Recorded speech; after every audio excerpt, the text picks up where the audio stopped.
Amigos de Círculo Magenta, este día aquí con nosotros, Marcela Garzabarba. ¿Qué tal? Y Rodrigo Carvajal. ¿Qué tal, Ramón, Marcela? ¿Qué tal? Pues semana muy agitada por todos los frentes, incluyendo el cierre de la semana, bueno, el cierre, pero ya casi el cierre de la semana, con todo el drama de Acapulco, que habrá oportunidad de comentarlo. Pero bueno, el drama político de la semana, el drama judicial de la semana, fue todo este sacudimiento que terminó de darse en el seno de la Cámara de Senadores, donde pues la mayoría morenista terminó dándole el palomazo a la desaparición de los famosos fideicomisos del Poder Judicial, donde, bueno, de encuentro se llevaron los famosos 15,000 millones de las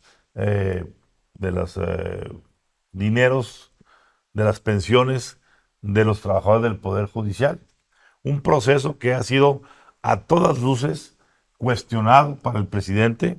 Ha sido una lucha encarnizada, no solamente entre el presidente y el Poder Judicial, sino entre el presidente, la opinión pública, el presidente, la gente leguleya, la gente que conoce de leyes y que habla de que el presidente eventualmente está ante una situación bastante delicada porque finalmente, por lo menos en el caso de esos fideicomisos del retiro, pues lo que está haciendo es nacionalizando Así es. dinero privado que no puso el gobierno, que son dinero de los trabajadores. Así es. Entonces, dicho eso, pues básicamente lo que hay que destacar entre lo que sucedió, por lo menos, es la postura de la senadora y exministra, exsecretaria de Gobernación y expresidenta de la Corte, Olga Sánchez Cordero, quien todo el mundo se preguntaba qué posición iba a tomar ella, Claro. habiendo sido una persona que pasó por todas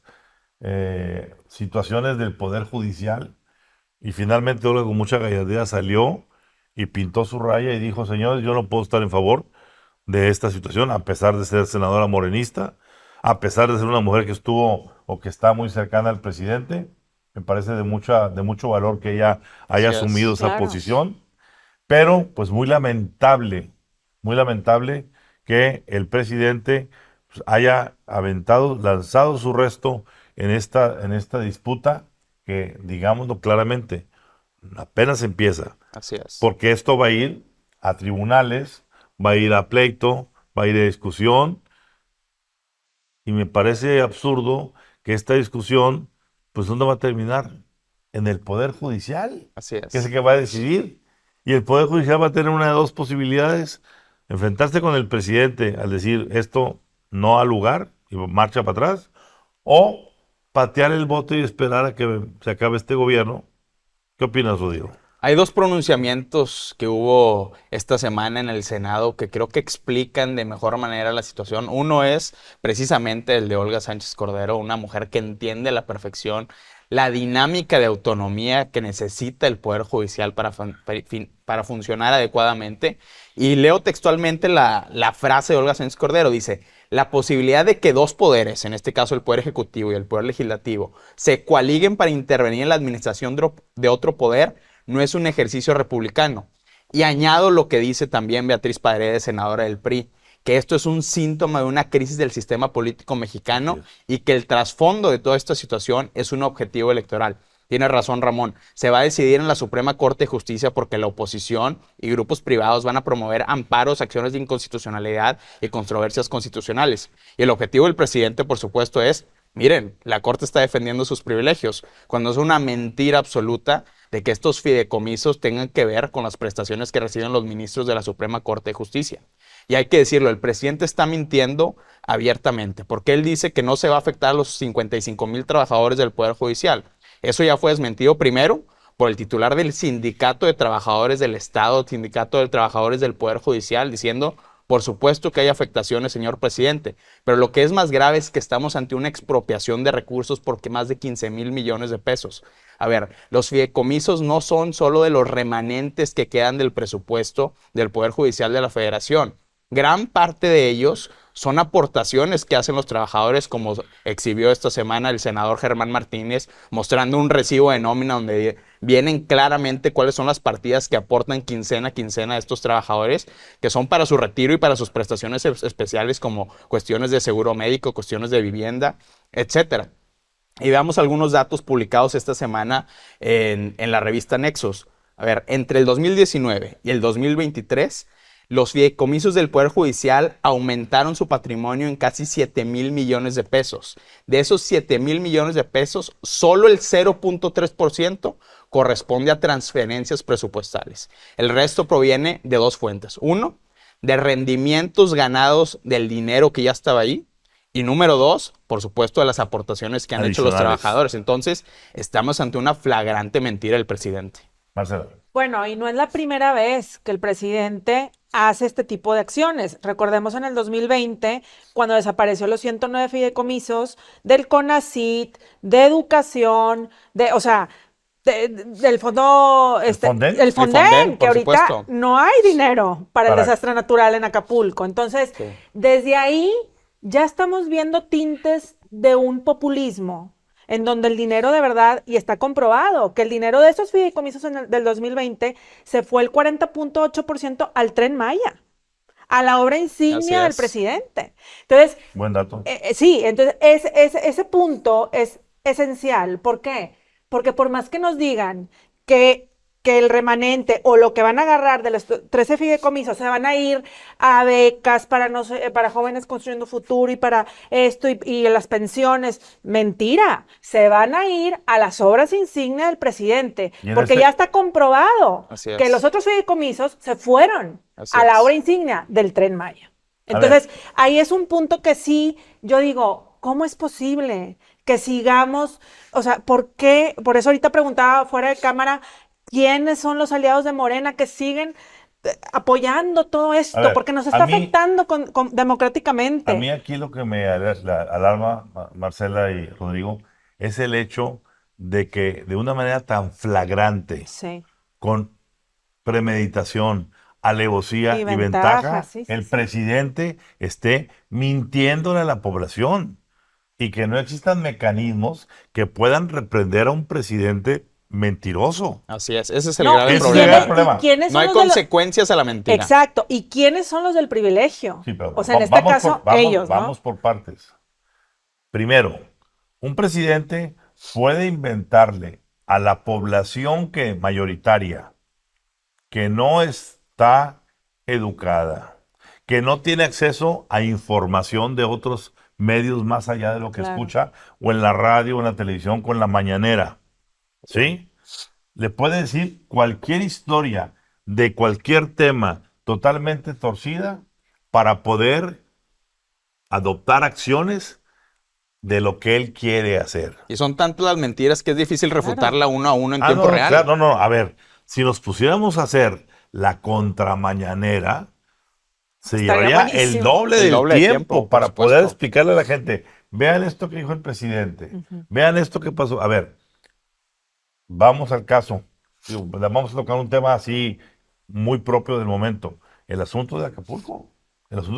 Vamos a ver qué explicación va a estar dando el presidente en todos estos días para poder justificar el que no hubo una alerta de parte del gobierno, el que no hubo ninguna evacuación. Que no hay fondos para ayudar a los damnificados. De eso va a ser la segunda novela, Marcela. Pero la reacción la primera es, vamos a ver al final del día cuántas vidas se perdieron. Olvídate, no olvídate en el sentido de que no minimizo el daño material desastroso, equivalente a un sismo de como el de la magnitud del sismo del 85 en la Ciudad de México. No. Vamos a hablar de cuántas vidas realmente se perdieron, que va a ser una cosa catastrófica. Y en medio de todo eso, ¿cómo se va a justificar que no hubo? Es que equivale a no haber dado una alerta sísmica.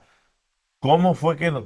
Puede haber una justificación, ¿eh? No, yo no estoy diciendo que no haya, pero vamos a escuchar el punto. Pero el presidente aún así puede salir a decir lo que él quiera, vender la historia y justificar por qué y cómo y dónde, en cualquier tema. En este caso judicial, lo que ahorita se comentaba, a ver, ¿a dónde va a ir a parar esos dineros. Lo que está de relieve aquí, Ramón, es que desde el Poder Ejecutivo hay una política sistemática de desmantelamiento del Estado administrativo. Claro. El Poder Judicial y la burocracia del Poder Judicial no son la excepción. Todo lo que no sea prioridad política del presidente lleva un recorte presupuestal significativo. Y ha quedado también de relieve que el presidente López Obrador, a pesar de no tener mayoría calificada en las dos cámaras del Congreso, es el controlador absoluto del presupuesto federal en este país. Claro. Y dos muestras significativas de la hipocresía profunda de lo que es el ataque a los fideicomisos del Poder Judicial. En la misma semana en que se aprueba la extinción de fideicomisos del Poder Judicial, en comisiones del Senado se aprueba la creación, a través de la Ley Federal de Derechos, de 3 nuevos fideicomisos para las Fuerzas Armadas. 2 que serán manejados por el Ejército y 1 que será manejado por la Secretaría de la Defensa. Que son las prioridades. Y un dato adicional que se plantea aquí en la revista Nexos, hablando de que le cuesta demasiado al Poder Ejecutivo dinero el presupuesto financiar estos fideicomisos. Por cada peso que se transfiere a un fideicomiso del Poder Judicial, se transfieren más de 23,000 pesos a fideicomisos del Poder Ejecutivo. De ese tamaño de hipocresía. 23,000 a 1, esa es la proporción de la que estamos hablando aquí. Dramático. Es dramático lo que está sucediendo. Y volvemos a lo mismo. Esto no se trata de una revisión de los fideicomisos que se tiene que hacer con base en auditorías transparentes, importantes. De lo que se trata aquí es de control político a un poder constitucional autónomo. No, y a mí también lo que me preocupa aquí es que, por ejemplo, una Norma Piña, que le sacaron ese video de 2 minutos hace una semana, que se filtró un video en donde dice, el silencio no es inacción, es prudencia, Claro. ¿sí? Y no se ha pronunciado como una Olga Sánchez Cordero que ya se pronunció. Yo sé que son diferentes players Lo hizo totalmente. de manera interna. Sí, pero lo hizo de manera interna, pero yo sí la siento, A ver. muy en la raya Y- a como era no, Norma no, Y Piña. bloquearon cuidado. su participación ¿A en el cómo era Senado. Norma Piña? No, cuidado. ver, a ver. Déjame dar una justificación, Marcelo. Ese es mi punto de vista. Bueno, yo estoy de acuerdo, también es un punto, pero yo tengo otro punto. Yo tengo otros datos. A ver.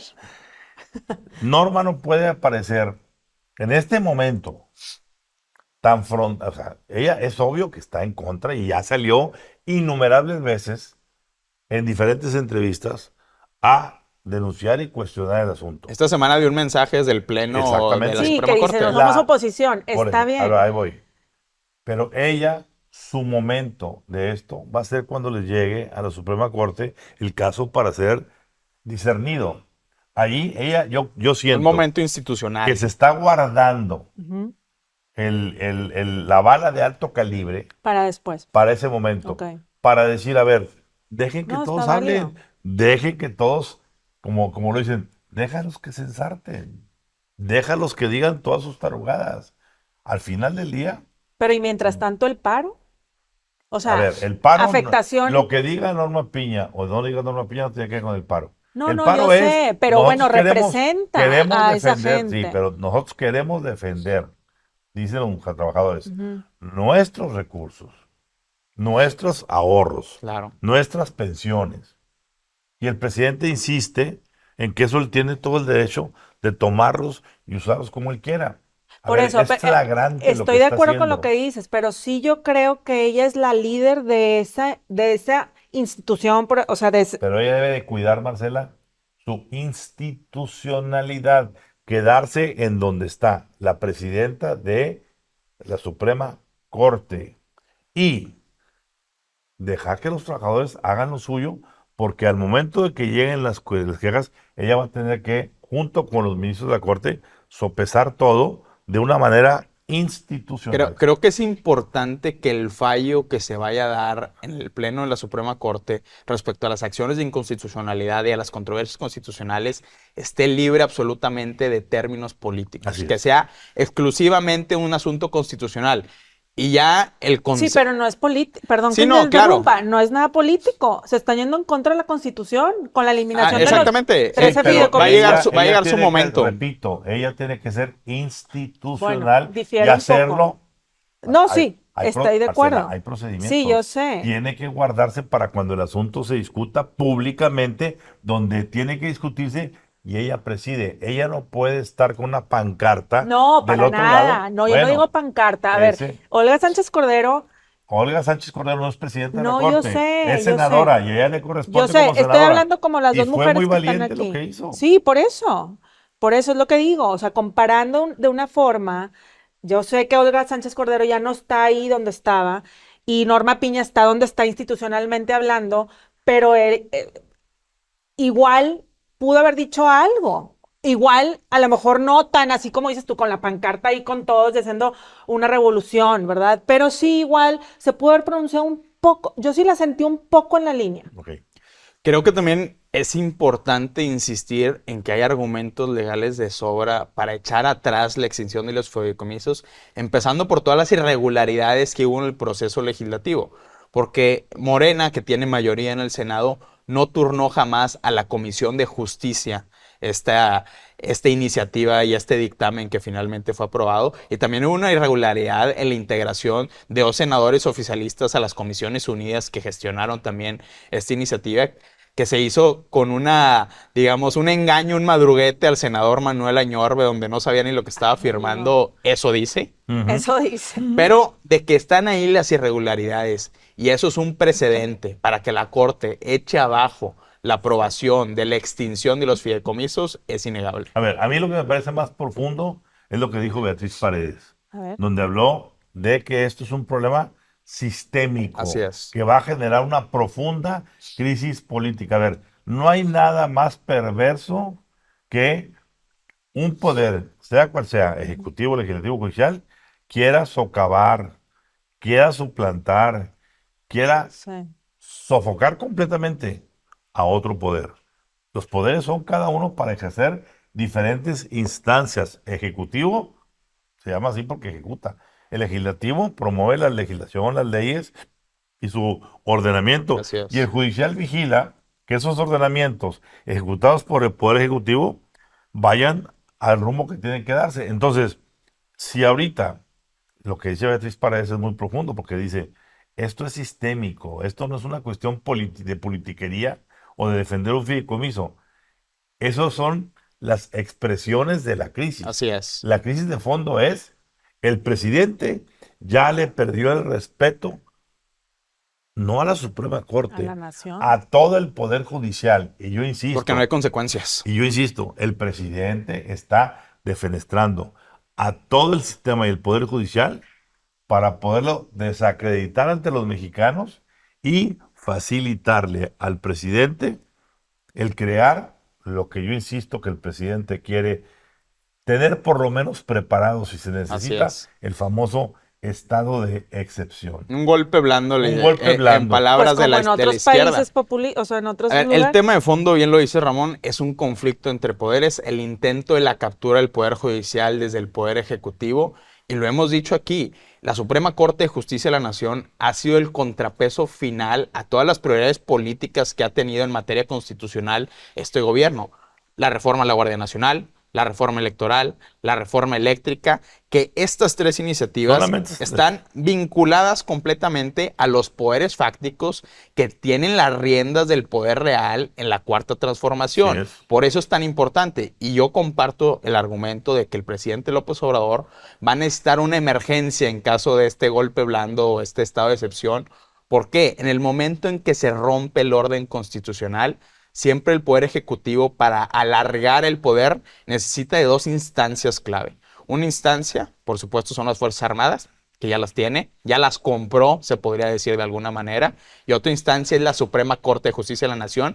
Y eso explica la visceralidad de este ataque. No, y también añádele lo que Sheinbaum dijo hace una semana en Oaxaca. Ahí está, el video donde dice, no solamente queremos ganar la presidencia, queremos las gubernaturas, las alcaldías, Van por y al todo. final, y el Poder Judicial, o sea, lo están diciendo. A ver, A los 4 a ver, vientos. una de las cuestiones que Sheinbaum está alentando demasiado es, quiere ser la Ernesto Zedillo II. Ah, Es decir, recordemos, cuando el presidente Zedillo entró como al poder, cuando Ernesto Zedillo entró al poder, vino una profunda reforma judicial Así que es. desapareció la Corte a los ministros y nombró todas unas nueva nuevos ralea. ministros, pero tuvo un elemento adicional. Creó el Consejo de la Judicatura creó el Federal. Consejo de la Judicatura, que es un balance para poder operar muy bien el sistema judicial. No fue únicamente, se me ocurre a mí que no Sí, me sí, gustan sí. los ministros. No, a ver, veníamos de un momento muy álgido en este país. Fue Con una los- decisión de apertura, no de cierre, desde mi punto de vista. Exactamente, ese es el punto. Veníamos de un asunto muy fuerte, el asesinato del cardenal, el asunto de Colosio, el asunto del zapatismo, una buena de situaciones Sí. que estaban poniendo intranquilo al sistema Así es. como un todo. Y una forma de Cedillo de traer un poquito de orden Mediador. fue decir, vamos a crear una nueva dinámica Así en el es. Poder Judicial, vamos a renovar completamente la Suprema Corte y vamos a crear El Consejo de la el Judicatura. Consejo de la claro. Judicatura como una instancia válida para que se enriquezca el asunto. Ese fue el verdadero garante de autonomía desde mi punto de vista. Y hay que decirlo, antes del sexenio de Cedillo, realmente la Suprema Corte jugaba un papel más de secundario y de sumisión al Poder Ejecutivo en la época del régimen Sí, claro, priista por del siglo supuesto. XX. Por supuesto. Conclusión, Marcela. Pues yo la verdad creo que estoy de acuerdo con Beatriz, es sistemático y aguas, porque si así empieza como dominó, no sé cómo va a terminar. Como han dicho varios analistas, debería de ser un año en que, bueno, un año 2023, 2024, en que el presidente esté sanando heridas. Y en vez de estar sanando heridas, está abriendo más heridas y ojo a la democracia de nuestro país. Y eso está sentando un precedente que va a ser muy difícil volver a estar donde estamos. Bueno, La Suprema Corte y el Poder Judicial están haciendo su tarea constitucional de contrapeso y el tema es que se le tienen que poner costos a las acciones irregulares, ilegales y autoritarias o que pretenden una concentración mayor de poder de la presidencia. Porque si no se hace eso, va a haber una deriva democrática completa. A ver, si la Suprema Corte está haciendo su tarea, también la tendría que hacer el INE, también la tendrían que hacer incluso los poderes no Sí. formales, como son los Sí, sí, sí. empresarios y la iglesia. Se le tiene que poner al presidente una línea, no por razones políticas, sino por supervivencia del sistema democrático. totalmente. Yo diría que tendríamos que ir pensando para y para los futuros presidentes una Suprema Corte de la Verdad, en donde el presidente buenísimo. pueda pasar A juicio, a o sea, juicio sí, sí, sí. para decir, a ver, señor, usted está diciendo aquí esto y esto es absolutamente falso. Como en Estados Unidos. Sí, tiene que haber una Suprema Corte de la Verdad, vámonos. Y pues, lamentablemente ahorita, mientras eso pasa, vamos a prender algunos cirios por ahí para que esto que estamos viendo no sea el principio de un fin. Nada más un paralelismo, ahora que está tan presente la situación de la guerra de Israel y Gaza. A ver, Benjamín Netanyahu casi pierde el poder porque en Israel hay una democracia muy activa, muy consistente, por esta ofensiva al poder judicial. El presidente tendría que responder políticamente también por la propia ofensiva a la Suprema Corte de Justicia. Aquellos que vean la película de Golda Ujú. se van a dar cuenta que esa película gira en torno al momento en que Golda Meir, primera ministra, está entrando ante un tribunal Sí. a rendir cuentas de lo que pasó Yom en la Kippur. guerra de Yom Kippur. Desde cuánto fue tu problema, cuánto fue de los generales, Claro. cuánto fue la inteligencia, etcétera, y pasa a cuentas. La pregunta es, ¿y aquí cuándo pasaremos a cuentas así a un presidente, máximo un presidente que hace de la mentira su evangelio diario?